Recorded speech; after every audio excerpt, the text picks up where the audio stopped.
வைகை ஆற்றில் இறங்குவதற்காக அழகர் மலையிலிருந்து பக்தர்களின் பக்தி கோஷங்களுக்கிடையே கள்ளழகர் மதுரை புறப்பட்டார்.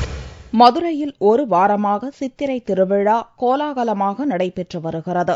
இந்த விழாவின் முக்கிய நிகழ்ச்சியான மீனாட்சியம்மன் திருக்கல்யாணம் கடந்த 10ஆம் தேதி சனிக்கிழமை அன்று வெகு விமர்சையாக நடைபெற்றது. சித்திரை திருவிழாவின் முத்திரை பதிக்கும் வைபவமான கள்ளழகர் வைகை ஆற்றில் இறங்கும் நிகழ்ச்சி புதன்கிழமை அன்று நடக்க உள்ளது. இதற்காக அழகர் மலையிலிருந்து கள்ளழகர் பட்டுடுத்தி கையில் வேல் கம்புடன் பக்தர்களின் கோவிந்தா கோஷத்திற்கிடையே மதுரை நோக்கி புறப்பட்டார்.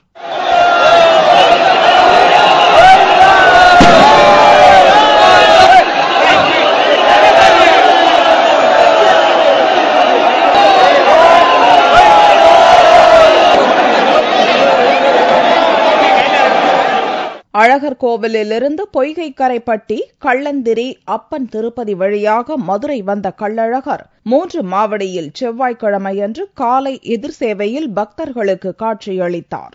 அழகர் கோயில் விசேஷத்தை ஒரு 18 வருஷமா பார்த்துக்கிட்டு இருக்கேன்.